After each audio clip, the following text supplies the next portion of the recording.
My name is Brian Westley Johnson, and I want to welcome you to another edition of Soulivity Live. Hey, my sister, how are you? It's wine, right? Yeah. we might need some more wine for this. So, let's get this party started, y'all. Hey, my sister, mademoiselle. That is the most amazing introduction I have ever heard. Oh.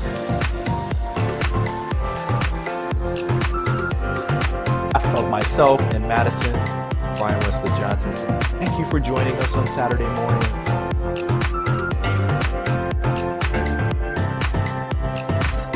You a life full of passion, purpose, and high quality living. See you next time.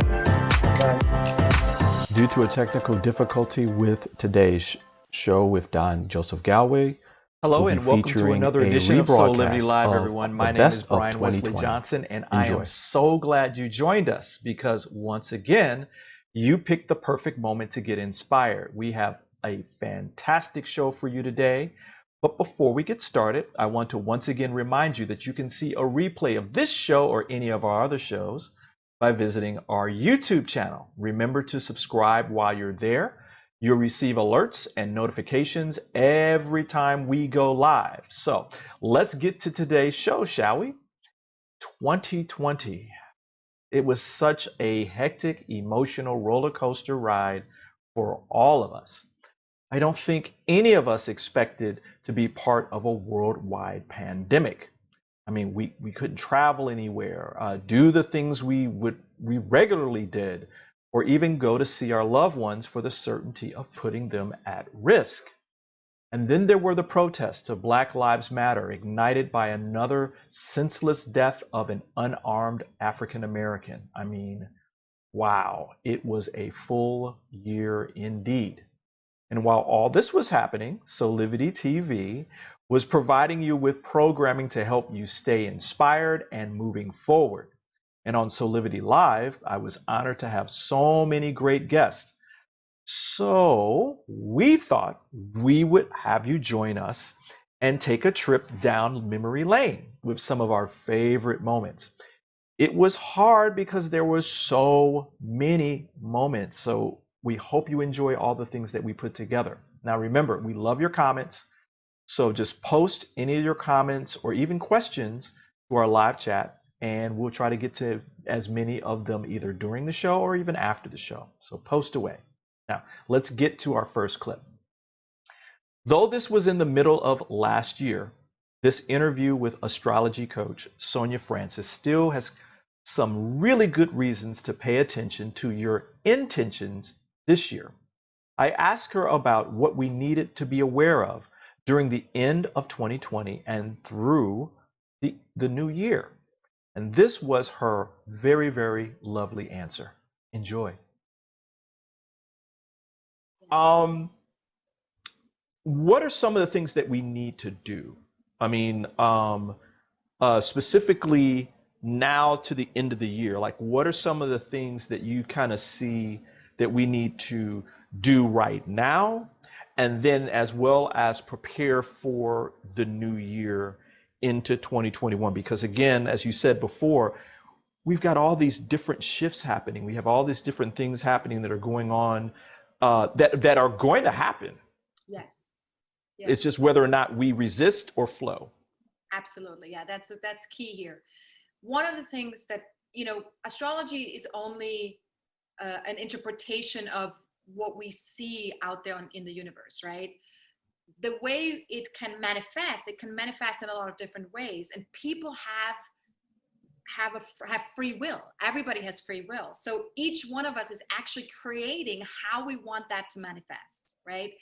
And so it's important that first of all, we take responsibility for being part of that creative process, right? That's important.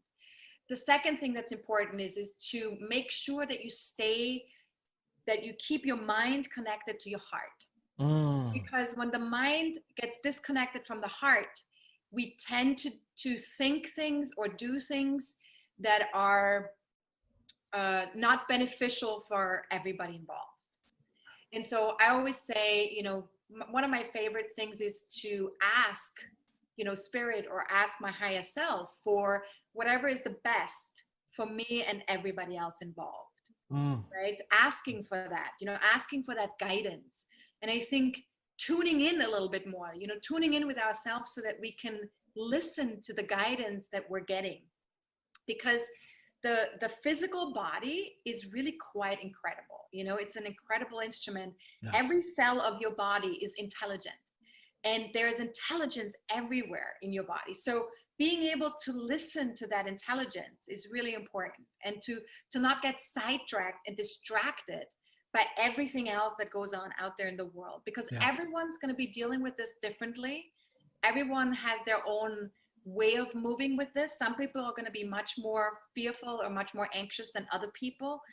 And so it's important not to let yourself be, taken into the outer world by people who are maybe in a fearful place, right? So make sure that you take care of you. Take care of your fear level, take care of your anxiety level. Make sure you are centered and grounded, and that your heart is wide open, and that you trust. I think trust is a really big part of this process, that we know this is a seeding that's happening this year.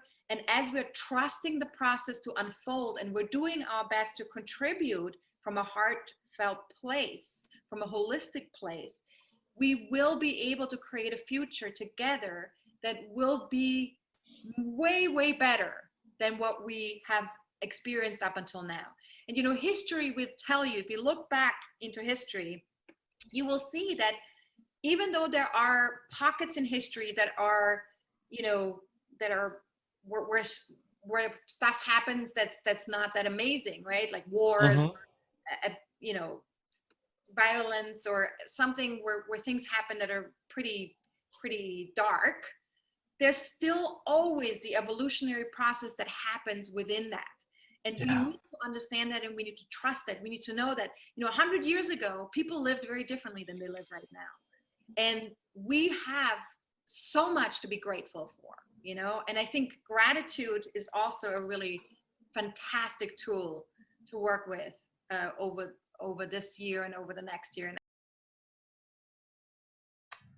The month is August, and the United States specifically has been part of the global pandemic for close to 5 months now. 165 people have died, 165,000 people have died, and there's a lot of anxiety, grief, and emotional trauma. These words and thoughts from our interview with Dr. Ebony Jade Hilton and motivational therapist Melva Johnson still ring true to me, though it's been many, many months later. Enjoy this clip.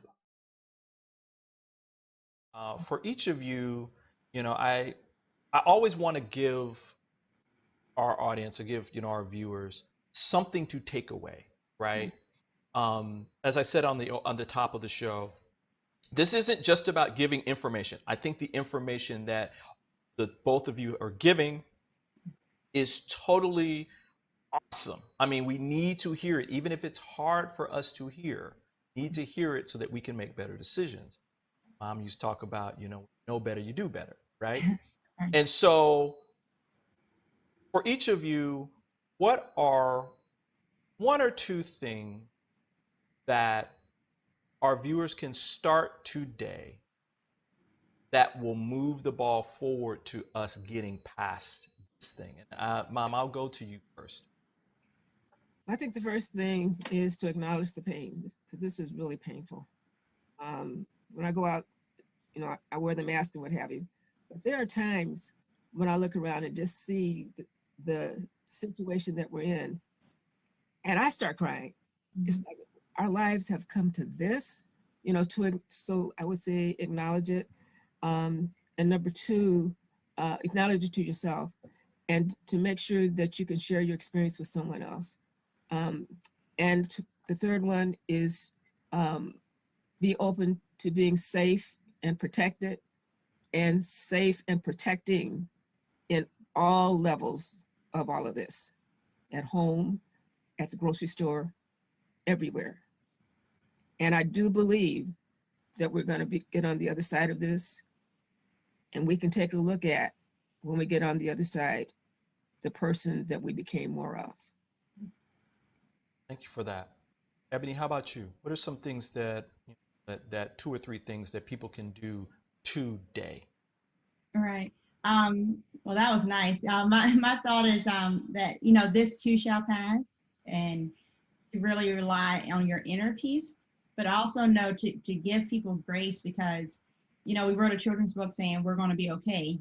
What we know is that, unfortunately, at this point, 165,000 people have died.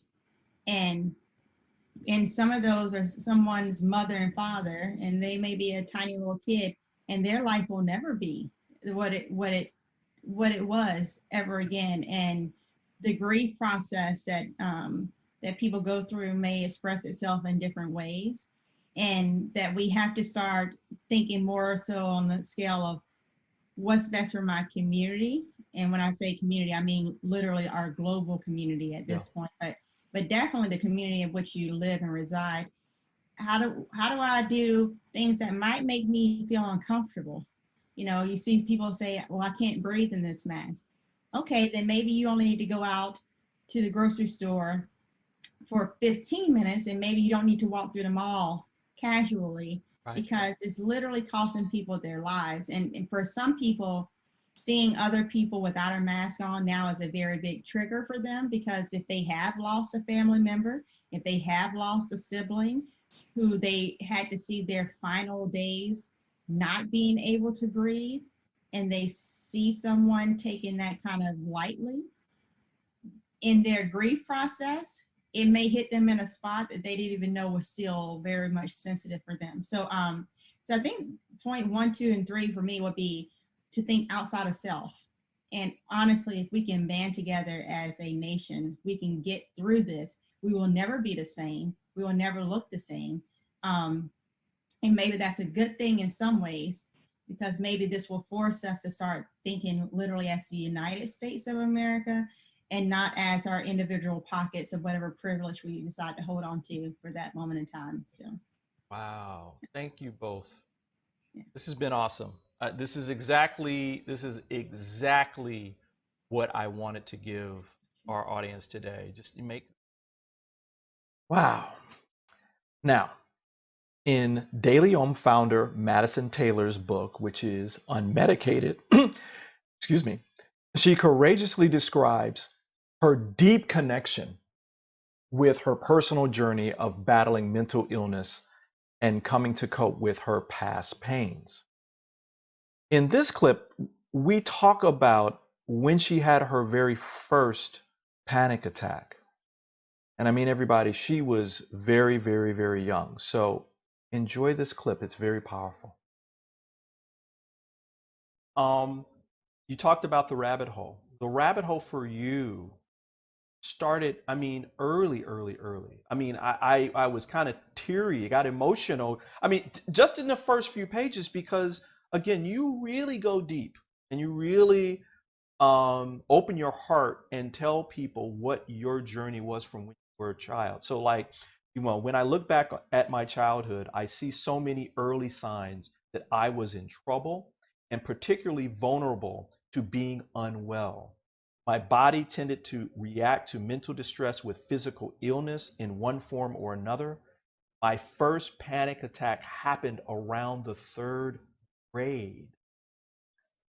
Yeah. Ooh. Yeah. And I have a son who's 11 now, so he just finished 5th grade, and I can't imagine him having a full-on panic attack in 3rd grade. And when I mean panic attack, I mean bolting upright out of bed, unable to breathe, thinking that I'm going to die. And it breaks my heart to think about going through that as a young child, and then not being able to tell anybody, because I couldn't understand what happened, and B, because I didn't have anyone trustworthy in my life to share that with. So I dealt with that on my own. Well, and I mean, again, we were talking offline and sharing some of our own experiences growing up, and we both had at least one parent that dealt with mental illness / emotional instability. And for you, as I read through again this forward, that's so beautifully written, that, through a child's eyes, because people, you have to realize that when you read this kind of stuff, I think a lot of times we think, oh, well, why didn't you just? No. You have to regress yourself back to when you were that age and see and kind of see it through those eyes. You didn't understand why your father acted the way that he did. And like most children, including me, I was that age, you internalized it. Of course. Well, and you think it's normal because how you don't know any better. I wasn't going to friends' houses. I wasn't going to friends' houses until much later in my life, and then saying, wow, their family looks very different than my family. And my father was a rageaholic and an alcoholic, and he really shut me down at an early age. He taught me to stay quiet, to not use my voice. He taught me how to internalize, because if I use my voice, if I express my emotions, I suffered the wrath of his rage. And I lived, I made a special little place in the closet of my bedroom, my little safe haven. So when he would go into his rages, I had somewhere safe to be. And so all of these skills he taught me that I took on as a young child, none of those served me later in life. Especially as a woman. As a woman, we need to use our voice. We need to be heard. We need to be strong. And he taught me the exact opposite of that. So I slowly shut down and shut down and shut down. Really, I think by the age of 8, I was probably most all the way shut down. And, I didn't know also on top of it all that I was an extremely sensitive person. I'm an empath and I'm a psychic.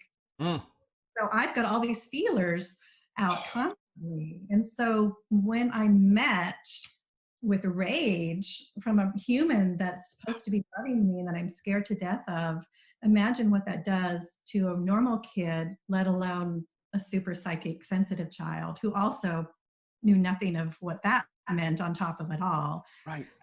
So yeah, and then 2 other people in my household, my brother and my mother, I had to deal with them as well. So we're kind of this big dysfunctional unit. And I can only imagine, because I'm empathetic myself, that you're getting all this information in, right? You still are in the growing stages of being a child. So you had no way to process this and cognitively or rationally decide, oh, this is what's going on. Right. This is what's happening with you. You just internalize it. Like, it also rewired my brain. It wired my brain incorrectly and set me up for failure, and it set me up for anxiety and depression. Hey everybody, we're going to take a quick commercial break and we'll be right back. Soulivity Magazine and Beyond Words Publishing want to remind you about the importance of continuing to follow public health guidelines to protect yourself, your loved ones, and your community. Please continue to wear a mask, wash your hands, and watch your distance. Please visit these sites for further information about how to stay safe from COVID-19 into the new year. Remember, love protects us. Do you feel like you can be in better health? Do you feel like there's something missing towards your path of success? Hi, I'm Rachel Kaplan, owner and creator of Higher Health Now. I started this company 3 years ago to help my yoga community thrive off their yoga mat. What I realized is that there's people from all walks of life who need this training. Today, I work with professionals all over the world, explore what's holding them back from living their version of good health, and help them shed light on the action steps they need to take to bring about that positive change. Professionals like you, who want to be better in their work, better in their relationships, and take massive action towards living your life purpose. That's the meaning of higher health. I'm excited to meet you and show you the path towards living your higher health now.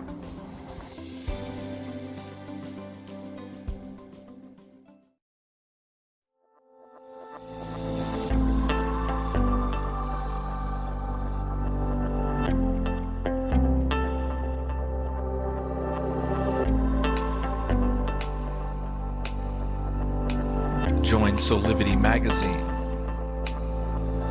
and Beyond Words Publishing for another Truth and Power event celebrating African American history on February 20th at 2 p.m.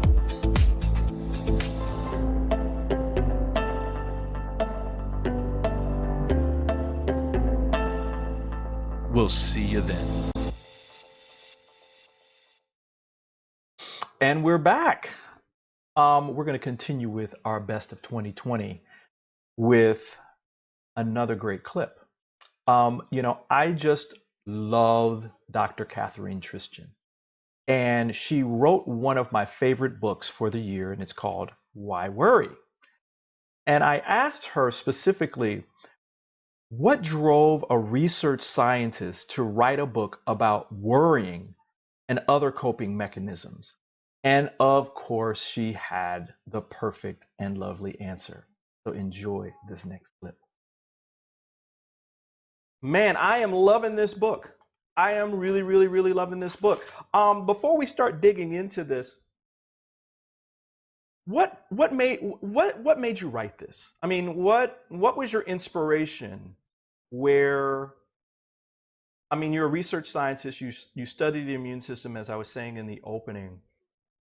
But there must be a connection for you, maybe even personally, that drove you to writing this fabulous book. So why don't we begin there? No, you're absolutely right. You'd say, why is a scientist writing about worry? Unless you're writing about the biochemistry of worry. And the thing is, I'm writing from a personal standpoint. This book is totally from the heart in my effort to give back what I've learned, because I, for many years, had severe anxiety, an anxiety disorder, panic attacks. Was so bad for me that I was not able to leave the St. Louis area for over 10 years because I was afraid of having these panic attacks, and I thought maybe this was safe. And so I tried, some therapy, and never really did too much on the medicine, but tried various things. And I was able to live a pretty good life, raised 2 kids, had my job at the university. But I eventually was able to draw from a lot of different experiences from the mind, from the body, and the spirit. And being spiritual, once I learned these lessons, that is what helped me overcome this, and not just some of my worries, but all of my worries. And I was, you're still supposed to have worry, but I know how to deal with it now. And a lot of people don't. And this is my effort to give back some of the simple strategies that people can use to help themselves, because I still use these strategies for me. And so that's the whole point, is being able to bounce back from these challenges when you have them. Wow. So everybody, she's practicing what she's preaching. So that's even better.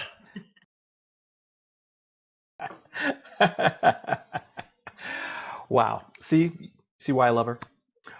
Now, there are 2 especially important aspects of living that each of us must be aware of every day. And it's whether we are reacting to our environment or we are being responsive to it. There is a specific difference between these 2 concepts. Now, in my wonderful interview with Kim Stanwood Terranova, she's the author of The Technology of Intention, Activating the Power of the Universe Within You. We really dug into this difference and how we can be happy through understanding it. I think you're going to enjoy this one. Tell me about what it means for you when you're describing the power within us. Yes, the power within us is that divine connection that each and every one of us has. And I really honor what each and every one of us call it. That I find that if we could embrace one another and know whether we call it God, spirit, the universe, an energetic force, is love. And that power is our divine connection. And I think of it like this, Brian. we are all these channels of light. And as we keep our channel clear for the connection that's always present, the connection's always there. It's, are we keeping our mind, body, and soul available to catch it so that we have direct access? We have it all the time. Are we using it all the time? So that is, it's within us. With every breath we take that connection. It's our opportunity to keep the pathway, all the channels clear, which that is where the practice comes in, because that inner voice wants to speak up. We just have to ask empowering questions, listen in an open, discerning way, and then take inspired action from the questions, the answers, and then move into inspired action. Over and over again. Inspired action. Tell me, what's the big I? The big eye of intention or inspired action? Big eyes. Do you love that? I love that they're all the big I.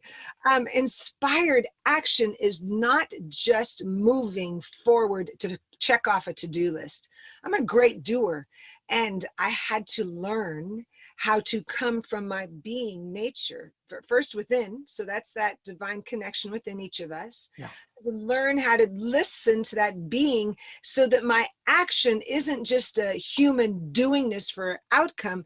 It's coming from inspiration. It's coming from, oh, I take a breath because I just caught an insight that is bigger than anything I ever could have thought, that that's the pathway I'm supposed to go. So in those times that were really hard for me, and my prayer was, my intention is to live in unstoppable faith. My intention is for divine clarity to come to me now. There was one day I was sitting there thinking, where are we going to live? And I'd been asking for clarity for months. And all of a sudden, out of the blue, in the middle of somewhere I never thought I'd be, I took a breath, and it was like in that moment, the answer came and went, Kim, this way. And as soon as I turned, I was like, and it took my breath away. And you know those moments, right? Where they take your breath away and you're like, oh my gosh, that's what I prayed for. That's what I asked for. And that was the crystal clear answer that I needed. But if I would have pushed for it months ago, just because it was a doing, I would have gone down the wrong path. But Ryan, you know, it takes all that patience and listening. I had to cultivate deep patience to really catch divine inspiration. And I had to become a really good listener. You know, we were watching Iyanla Vanzant the other day. She has this monthly segment, and she was talking about spiritual warriors, and a spiritual warrior knows the difference between reactivity and responsiveness. Absolutely. And that, you know, and that there's this difference between the two. And I'm hearing that same message coming from you, which is so important. Oh, I adore her, and I so appreciate her work. Oh, and, man, especially right? now. I was just going to say that I have been quoting her so much for the last week. Yes, she is. Thank God. Truth. Yes. The companion big I to inspire is intention, right? Yes. Yes. Let's dig a little deeper into intention. What's the specific definition of intention for you? And then my second question is, why is it so important? So our intention, the power of intention, is that we have this wonderful power at our fingertips that is intention, which means we consciously create our lives. Intentions in themselves are lasered statements. They're the through line that is directing our inspired action. But our intentions are our aim. They are absolutely the statement that we put out into the universal field of consciousness of what we desire. They're not attached to any bit of how whatsoever. Our intentions are always positive, present, based in qualities, so that as we say to the universal field, this is my intention. My intention is to live in a space of unlimited love today. That's an intention. My intention is to connect with Brian and have this wonderful conversation today. That's an intention, because the universe is listening. Spirit just wants to say yes to everything we are placing. So we must be conscious of what we're placing on the altar of spirit, so that our co-creation is clear. Because if we're not, it was like you said at the beginning of the show, if we wake up and our chatter is what isn't working in our lives, fear that's pulling through, we're still creating that. Right. So intention is the key to conscious creation. Gotcha. This next clip is actually a 2-for-1. I actually spent an hour speaking with two amazing, amazing individuals, a poet and author Jay Ivey, and Dr. Melva Green. She's a recognized therapist from the hit TV series Hoarders. Now, when I spoke to Jay, we discussed a powerful part from his book, Dear Father, Breaking the Cycle of Pain, where he discovered a surprising fact about his father that changed his view of this most important man in his life. And with Melva, she goes through some of the important steps of realizing and actualizing change in your life and in your home, actually. It's from her book, Breathing Room, Open Your Heart by Decluttering Your Home. These are very two enlightened people, and I think you're going to enjoy this clip as well. So enjoy.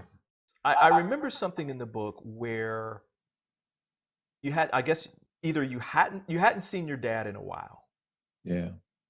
And the first time that you saw him, he told you, number one, it's like two big shocks, right? You know where I'm going with this. Yeah. And everybody, you got to go get the book to read all the details. So I'm giving you a little snippet here. One, you found out about a brother that you didn't know about. Yeah. Like, yeah. Wait a minute, I got a brother? But then he also said that he had been murdered. Yeah. How old were you, first of all, when that happened? That actually happened before we reconnected. So when I was still a kid, I had to been 12, 13. He called me. It was around my birthday. He called me up and just snapping on me. You know, he hadn't been living in the house. He called, saying, "Man, you ain't been in these streets. Man, you being good. You ain't doing this and doing that." I'm like, "Yeah, Dad. Man, I'm in trouble and I hadn't even done anything." Like, right. And that's when he told me, he's like, "Yeah, you had another brother and he just got killed," and it just blew my mind. One, to know that I had another brother who turned out to be 2 years, I believe he was 2 years older than me, and then to know that he was murdered. And then, I mean, you know, as a kid, I'm trying to process it all. Like, man, brother, like, man, what he look like? Where did he live? Like, who was his mama? It was all these questions that went unanswered, you know, because he's just now, you know, in retrospect and being older, I'm able to look at it from a different angle. Like, oh, he was a father who lost his child. He was in shock. He was traumatized. He was hurt. He was devastated. But he's trying to pull you close and protect you. Yeah. Right. Yeah. Yes. I can only imagine what kind of pain that caused him as a father, and then to know that he has biologically it was two other brothers or two other sons, but he raised my older brother as well since like he was 6 months old. So he was 3 other sons that he was worried about, and I can only imagine what that went through for me. It was like, man, it was shocking. So it wasn't until I wrote the book that I actually found out his name. I started calling family members and really digging research, like, man, who, you know, I know he had another son, like, who was he? And that's when I was able to find out his name was Damon. And yeah, that's pretty much the extent of what I know about him. Really still wanting to find out more about him, like, who is his mother and where are they? Are there things that she can tell me about him? Yeah, but it was shocking to say the least. Yeah. Wow. I love the fact that the 3-part method that you're talking about is the SLICE method. First of all, what does SLICE stand for? Are we telling all of this, or people going to buy the book? Oh, they're going to buy the book. They better buy, y'all better buy the book. There's so much. There's so much in there, everybody. I mean, we're giving you like this much of it, but it is deep. Right. What does SLICE stand for? So the essence SLICE stands for stop. And it's just as simple as that, stop. Most of the clutter, most of the things that we overcollect, overconsume, it's because we're moving too fast. We're moving too fast. We're not even aware of what's going on around us, inside of us. So to stop, to slow down, right? To take a moment to actually become aware of what is in front of you. The L is to listen. To listen within, to listen to what arises when you're in your space. So is there guilt? Is there shame? Is there sadness? So listen for these emotions and then speak to those emotions. Don't run away from them. No. Don't avoid them. Like, to actually listen to those parts of yourself that have been suffering inside more often than not. And I is to intend, or to set the intention for what it is that you would like to have in your space, right? So a lot of times we just have a lot of stuff and we don't even know why we have the stuff. We don't even know we don't know why we have the stuff. We don't remember we have the stuff, right? So setting an intention for what is it that we would like to have in our space? Would we like to attract love? Okay. So if we'd like to attract love, then, you know, you might want to clear off that side of your bed that's filled with clothes and books and whatnot. Right? Wow, we gotta make the space. You gotta make the space, right? And so the CE is for clearing the energy, and that's what the principles lead you into doing, being able to actually clear the energy that has been stagnant in your space, in your heart, in your home, so that you can get a home that you love and that loves you back. I love this. We'll be right back after a brief commercial. More to come, y'all. More to come. Hi there, Sheila Applegate here with some exciting news. I've joined the incredible Soulivity team as the host of the new Consciously Awesome live show, where I will be sharing insights to help you discover your full brilliance and claim the vibrant life you deserve. To add to the awesomeness, I'm going to be inviting some of my favorite people from around the world, including many of the guests that you fell in love with on my Live Sensate podcast and Enchanted One radio show. So tune in every Wednesday at 1 p.m. Eastern Time, right here on Soulivity TV, to join the fun. And remember to subscribe to the channel so that you don't miss a single episode. Have an awesome week, and I will see you on Wednesday. Soulivity Magazine and Beyond Words Publishing is pleased to announce its latest charitable partner, the National Museum of African American History and Culture. We ask you to join us in supporting this national treasure of memories and truth to stay alive for generations to come.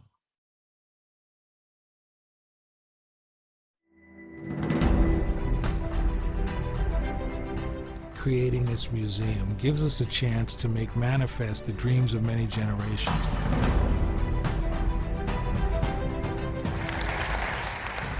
We call the lost dream back.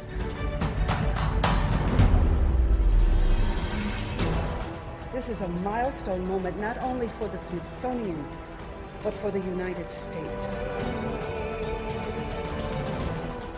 The goal of the museum is to make America better, provide opportunities for us to be made better by the past, and for us to move towards a future where race will always matter.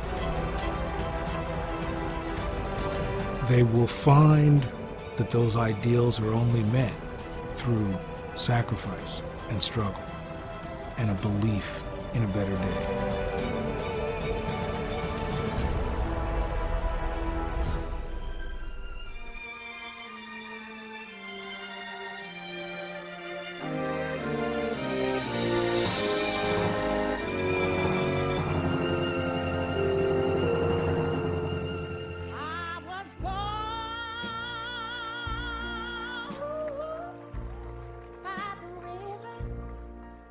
this place is more than a building.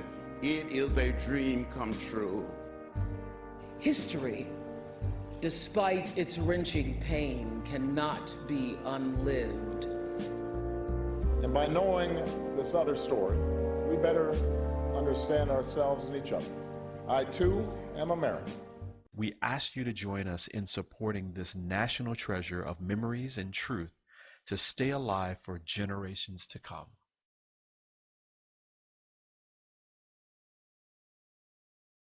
And welcome back. There is nothing like the love between a father and a son. Now, here's a clip from Jude Morrow, my interview with Jude. He's the author of Why Does Daddy Always Look So Sad? He was talking about his son, Ethan.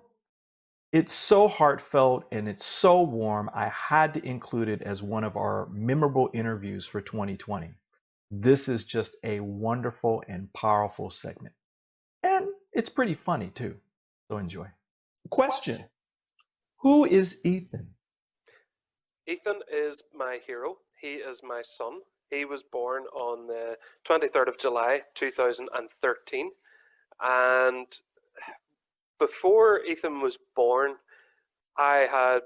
we just talked about it, I graduated from university, had started working as a social worker. And at that time, I really thought I had my life together, so to speak.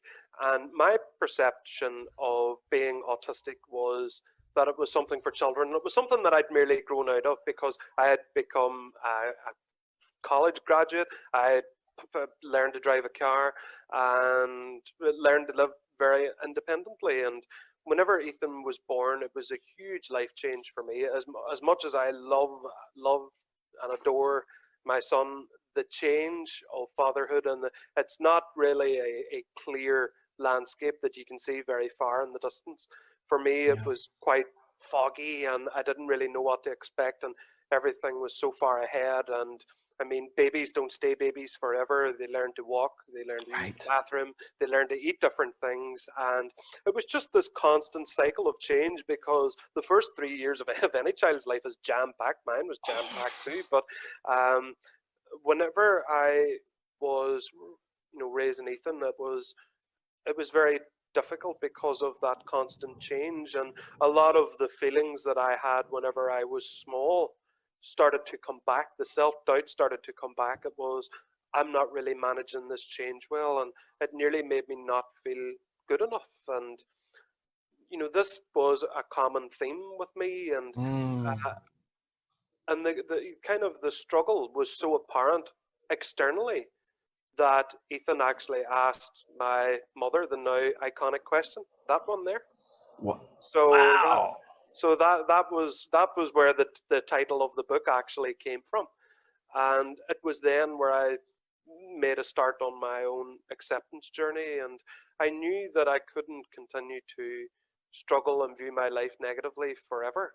And to kind of build that relationship with him, it was a journey that was absolutely necessary, and I loved every second of it. And I would have said in the past that I really hated my schooling and that, but that's because I had that negative bias overwhelm everything else. And whenever I reached, and I didn't reach the end of the journey, it's a journey I'm still very much on, I look back on it a lot more fondly. And Ethan actually views it quite fondly, because I've read the book to him twice, and he's making strides and trying to read it himself, even though he's only 6, and he's not autistic. He's not like me, although he's full of fun. He loves art and animals and watering plants, and he loves being outside. And yeah, he's just a whirlwind of happiness. And of course, with everything that's going on with COVID right now, I haven't seen him as much, so I do miss him terribly as well. Oh, well, I have a copy of your book, but you have a special copy of your book because you have a special autograph, right? I do. This is my most prized possession in the world, and whenever I self-published the book, it's nearly a year ago now, Brian, the 13th of May, this was self-published. And if you bought it last year from Amazon, this is what you got. And I did some book signings and I met groups, and that's how the kind of speaking thing evolved. And this one was a signed copy that was raffled in a like and share competition. And the winner didn't claim it. But what's so special about this one is that, whilst yes, it is signed by me, it's signed by Ethan too. Oh.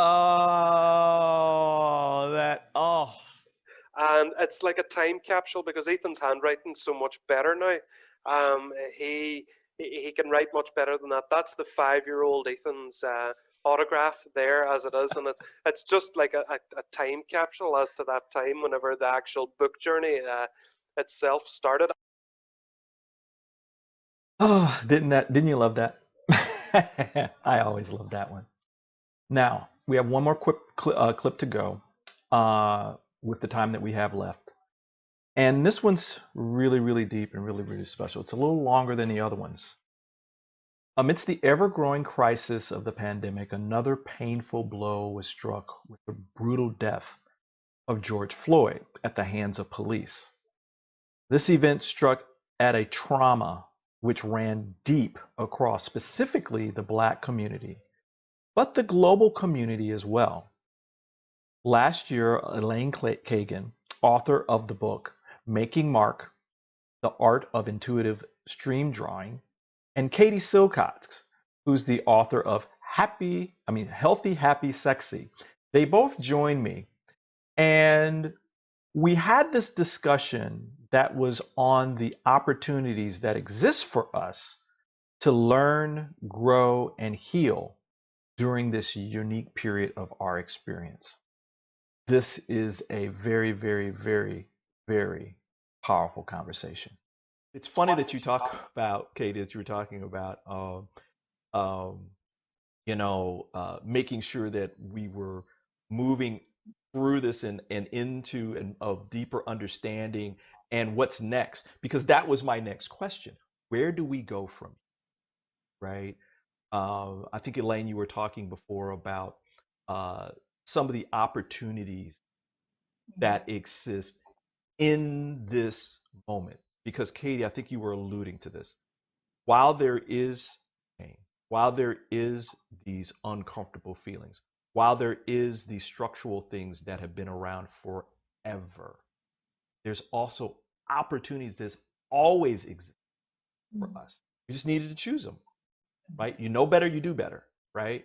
But it's hard. So, Elaine, I'm going to go to you because you had started this part of it. Okay. What are let's dig deep into some of these opportunities that exist. Because I think, Katie, you were talking about this too, and I think it's important that we talk about the opportunities that exist for all of us and start focusing in on that part of it so we can move toward it, right? So I'll hand the floor to you. Okay. Well, I love what you said, Katie, because I had about 15 years ago developed this intuitive stream drawing creative meditation method and a way to develop through visual imagery deeper intuitive intelligence, because I felt from years ago when I did children's books that kids, we weren't talking about empathy. When we were young, I think we were in fight or flight mode from day one in school. We were conditioned to accept fight or flight mode as a way of being. And when you're in that reptilian brain, like you were saying, Katie, you're not using your intuitive, creative, spiritual, emotionally open brain is not operating. You're shut down. You are only trying to survive, not being humiliated and not being attacked in some way. So I think that one of the things, one opportunity, and again, we've all been doing what we've been doing before these really momentous times, because I think we knew that this was coming, or that we're just being ourselves in it. Having a way to center and to go inward is so essential, because if we don't do that within ourselves, how do we bring that conscious awareness of that, even being aware that we're in fight or flight mode. We have to have some conditioning that we didn't get when we were young. Nobody asked me, how do you feel about your math problem? Nobody asked me how I felt. They didn't even encourage us to, you know, talk to each other about how someone was suffering next to us. And I'm not criticizing everybody. I've been a teacher. I know you have to have a job, but I'm just saying our overall society, after all these hundreds of years, has focused so much on rational and logical thinking as the only way to get answers. And you have to go outside and you have to pay for it and it's going to hurt. And that we have forgotten that we're natural born creators. We have to do something with that, or we're so disconnected from our ability to be intuitively tuned in and empathic toward each other. If we can't know where we are in our consciousness, we're really lost when we come together. And I think that's part of why it's so volatile. So, you know, my opportunity, I see it opening and, you know, expanding, because people are so hurting that they want relief. So the stream drawing is a way to, you know, recapture the way you freely drew without feeling criticized when you were a toddler. And I realized over the many years, people would say, I love to draw, but I'm not good at it. So they have lost that natural compulsion to make a mark, to take a blank surface and put their own voice on it, to actually be present. No one encouraged that empowerment much. So you have to use your non-dominant hand and close your eyes. And it's a little bit more fun than kind of being all jazzed up and nervous and going like this. And you're not really meditating. You're like, you got the checklist in your head. And yoga is great for, because you concentrate on your breathing and you're doing these really important moves. Drawing is another impulse that we have as a natural human innate action. We just want to. So I'm trying to help people meditate while they're getting empowered with creative energy. And I think it helps release some of the tension while you then reflect on what you felt while you drew and on the drawing itself. So that is encouraging a conversation that is intuitive, that is starting with me here in my heart and mind. And it's giving both sides of the brain a chance to work. And then maybe I can go out and gaze upon other people with appreciation of their worth. That's what it comes down to. We are missing out on loving each other. And the system is doing it and reinforcing it. And, you know, people that can't say Black Lives Matter, when that oppression has been specific and particular and only for hundreds of years, why can't you say it? And again, you know, everyone's going to find their way through this, but I just feel like we are shut down at the heart chakra. But we're open. We're starting to open. Bravo. You got me on that one. Got me speaking. Because I think the question that I've actually been asking myself, and even with some friends of mine, have been, where do we really start? Right? And it can't, in some of the, you know, there's politics and laws and all that kind of stuff, but there has to be something higher, deeper, that affects the change that we really are seeking, right? Katie, how about you? What do you feel are the opportunities? I think you were moving into that, and I want to make sure that we're continuing that line. I loved what Elaine said, and I think we're, you know, in Tantra and Ayurveda, they understood this time and they called it the Kali Yuga, the age of disillusionment, the age of violence, darkness, you know, the age of trial and tribulation. And yet it's also the time when there's the most opportunity to come to God, to come to the light, to come to love, whatever you want to call it, to come home. And I really feel that in me. Like I sense as a deeply intuitive person, the way in which we are when we when something's actually too unbearable to actually feel inside of our own body, because all of us are walking around with fear and rage and anger and hurt, and all of us are the children of many times like emotionally immature parents and grandparents, you know, because we're all walking around with that. And I think the African American community holds this very special form of that pain body. That for whatever reason this moment is asking all of us to hold that with you guys. And it's a great honor to do that. But at the same time, it's triggering all of that unresolved stuff in everyone else. And so when you're just really not ready to deal with that and tend to it with kindness, with compassion, it's a huge job, right? When you're not ready to tend to your own anger and your own violence, and what do? We talk about other people, you know, and like distraction. Yeah, distraction and this kind of like, I call it this othering syndrome. And I'll be honest, like when Donald Trump won, I was so upset. I actually did a tantric practice where I felt all the rage and all the fear and all the anger that was there as a woman. You know, that was a big deal for us when he got elected. It was just a huge punch in the gut for women and for oppressed communities. But what I'll say is it was hurting me so bad that I started this tantric practice where you hold your enemy in your arms as a baby. And I hated it. I hated this. I don't want this man baby in my arms. Like I'm holding my baby Trump, and over time, I actually began to see him becoming more and more young in my arms to that moment of being a baby. And I looked across his life and I saw how he was the child of a father that could never love him. And he was always, you know, and all these insights came to me. Now, I'm not saying that in any way that absolves him or that we need to have him in office. But what I'm saying is it melted that hardening on my own heart. Right. And so even though this is a tall ask, what I think is being asked of us is, who have you thrown out of your heart? Because it's only hurting you.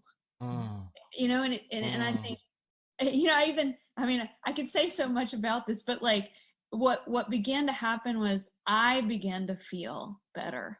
And I began to feel the essence of who I am, which is not a woman.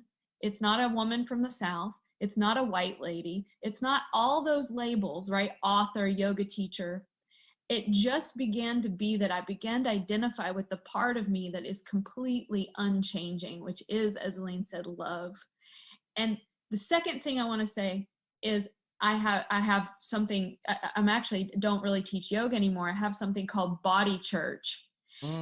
You know, the church itself is crumbling, and the church used to be a place that you would go to move and dance, and there was drumming. And what I just want to recommend, as Elaine was saying, the drawing, also the dancing and the moving, because emotion cannot be processed without movement. So I began to meditate with love on the enemy, the perceived enemy, and to really keep the body moving, which compounded during this coronavirus time. Everyone's becoming, in many places, more sedentary and more locked in, when actually we need the opposite. We need to move. And if we can, we actually need to move together. I love it. I love it. I love this conversation. I'm so glad you ladies are here. This is exactly the kind of conversation I wanted to have, and I wanted it to be a gift to everyone in our community. So what did you think? Yeah, I know. They're great, right? Great clips. We're glad that you're here. Glad that you have been a part of our world here at Soulivity TV, and we got a whole lot more to go. Listen, we have a couple of minutes. I want to remind everybody that coming up, we have another Truth and Power event. This is our event for celebrating African American history as we celebrate Black History Month. We're discussing the facts and history of African Americans post-slavery and its effect on current conditions within this community of color and the American society more broadly. You can find out more information by going to our YouTube channel. You can even set a reminder for the show, for the event, I should say. And I really, really hope to see you there. We got the panel is amazing. There's going to be a lot of great information shared, a lot of connective tissue between the past and present day and how we move forward. So I hope to see you there. Listen, again, on behalf of everyone here at Soulivity, I want to say thank you for supporting us. Thank you for being part of our community. And again, we have a whole lot more inspiration to give you. So on behalf of everyone here, it's my pleasure to say I'm Brian Westley Johnson, thanking you for joining us today. And as always, I'm wishing you passion, purpose, and a high quality life. I'll see you next time, everybody. Bye. My name is Brian Westley Johnson, and I want to welcome you to another edition of Soulivity Live. Hey, my sister, how are you? It's Lent, right? Yeah. we might need some more wine for this. So let's get this party started, y'all. Hey, my sister, mademoiselle. That is the most amazing introduction I have ever heard. Oh.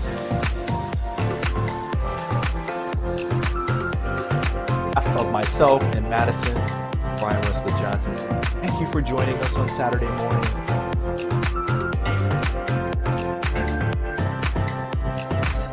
A life full of passion, purpose, and high quality living. See you next time.